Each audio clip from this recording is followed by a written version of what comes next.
सत्संग जी, बड़ी प्यार से कहिए, धन निरंकार जी। मरने के बाद आत्मा कहाँ जाती है? सत्संग जी, आइए इसे विस्तार से समझते हैं कि ये शरीर मरने के बाद आत्मा कहाँ जाती है।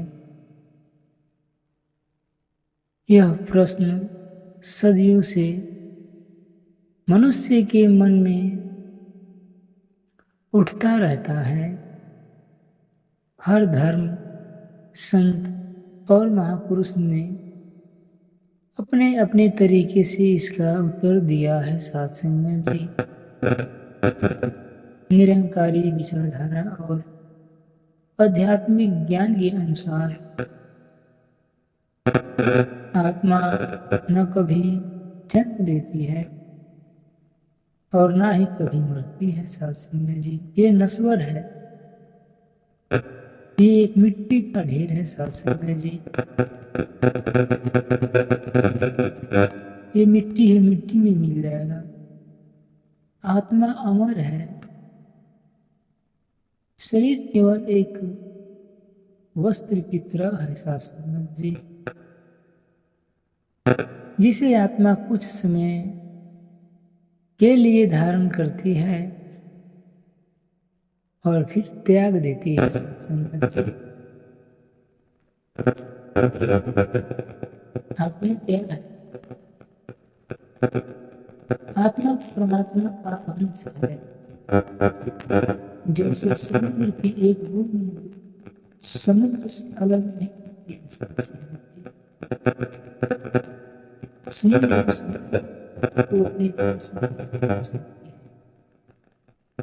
है। वैसे ही आत्मा भी परमात्मा का अंश है। यह शरीर को चलाने वाली शक्ति है, चलाना इसका जिम्मेदारी है, बल देना इसका जिम्मेदारी है, शुभ देना इसका जिम्मेदारी है। जब तक आत्मा शरीर में रहती है तब तक शरीर जीवित रहता है। सत्संग जी, जैसे ही आत्मा शरीर छोड़ देती है, ये शरीर मिट्टी में मिलता है।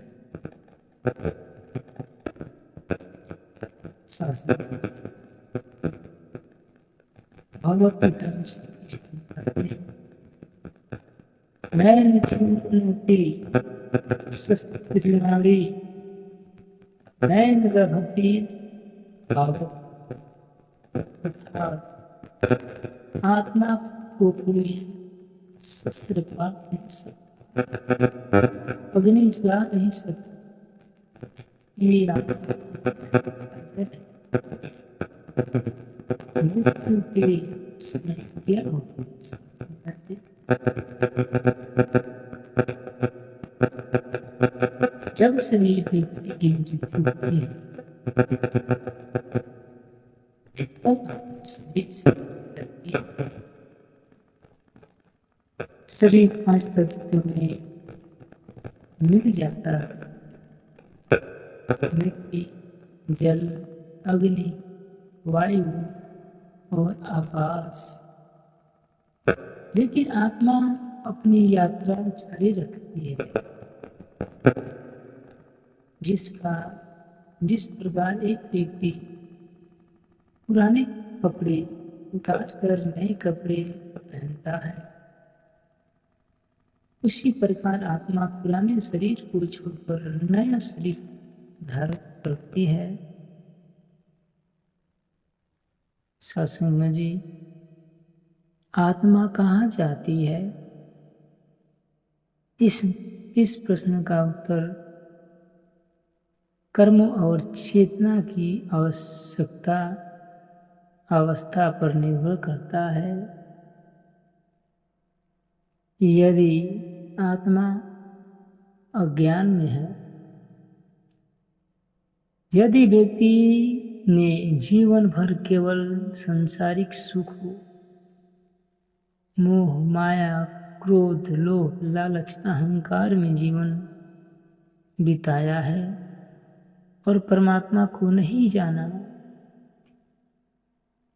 तो उसका आत्मा पुनर्जन्म के चक्र में चली जाती है। वह अपने कर्मों के अनुसार नया जन्म लेती है। यह जन्म मनुष्य, पशु, पक्षी या किसी अन्य योनि में हो सकता है। इसे कर्मों का बंधन कहते हैं। व्यक्ति ने जीवन में सद्गुरु से ब्रह्म ज्ञान प्राप्त किया, परमात्मा को जाना और प्रेम, सेवा, सिमरन तथा सत्य का जीवन जिया, तो मृत्यु के बाद आत्मा परमात्मा में लीन हो जाती है। जैसे नदी अतः हमें समुद्र मिल जाती है, वैसे ही ज्ञानी आत्मा परमात्मा में समा जाती है। फिर उसे जन्म मरण के चक्र में नहीं आना पड़ता है। बहुत लोग मानते हैं कि मृत्यु के बाद आत्मा भटकती है। आध्यात्मिक दृष्टि से आत्मा अपने कर्मों के अनुसार गति करती है। यदि व्यक्ति की इच्छाएं अधूरी है, मन अशांत है, मोह बहुत अधिक है, तो उसकी चेतना अशांत रह सकती है। लेकिन सच्चे ज्ञान से जुड़ी आत्मा शांत होकर परमात्मा की शरण में चली जाती है। साधु जी, मृत्यु केवल शरीर का अंत नहीं है, आत्मा का नहीं। जिस व्यक्ति ने परमात्मा को जान लिया, उसके लिए मृत्यु भय नहीं बल्कि परम शांति का प्रभाव है। जिस मरने से डरे, मेरे मन आनंद है,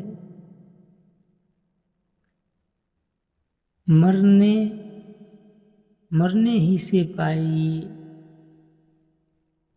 पूर्ण परम आनंद। सत्संग जी, संत कहते हैं, जिस मरने से डर गए, मेरे आनंद मरने ही पाइए पूर्ण परम आनंद।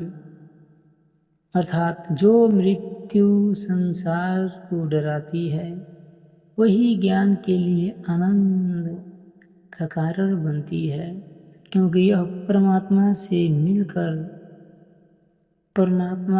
से मिलन का अवसर है। जीवन का उद्देश्य है साधु जी। यदि आत्मा अमर है और बार बार जन्म लेती है, तो मानव जीवन का उद्देश्य केवल खाना पीना, धन कमाना और परिवार बसाना नहीं, असली उद्देश्य है परमात्मा को जानना, सद्गुरु से ब्रह्म ज्ञान लेना, प्रेम और सेवा करना, मन को निर्बल बनाना, जन्म मरण में चक्र में मुक्त होना। मनुष्य जन्म बहुत दुर्लभ है, इसे केवल भौतिक सुख में खो देना बुद्धिमानी नहीं है। निरंकारी मिशन यही सिखाता है कि परमात्मा को इसी जीवन में जाना जा सकता है। जब मनुष्य ब्रह्म ज्ञान प्राप्त करता है, तब उसके अंदर का डर समाप्त हो जाता है। उसे समझ आ जाता है कि वह शरीर नहीं, आत्मा है। फिर मृत्यु भी उसे विचलित नहीं कर सकती, क्योंकि उसे पता चल जाता है कि आत्मा अपने असली घर परमात्मा की ओर जा रही है। मरने के बाद आत्मा समाप्त नहीं होती, वह कर्मों और ज्ञान के अनुसार आगे बढ़ती है। अज्ञानी आत्मा पूरे जन्म लेती है, जबकि ज्ञानी आत्मा परमात्मा में लीन हो जाती है। इसलिए जीवन का सबसे बड़ा कार्य परमात्मा को जानना। जब आत्मा अपने स्रोत को पहचान लेती है, तब जन्म और मृत्यु का भय समाप्त हो जाता है। यही सच्चा ज्ञान है। हम शरीर नहीं आत्मा है, और आत्मा का अंतिम घर परमात्मा है। शासन जी प्यार से कहिए, धन निरंकार जी।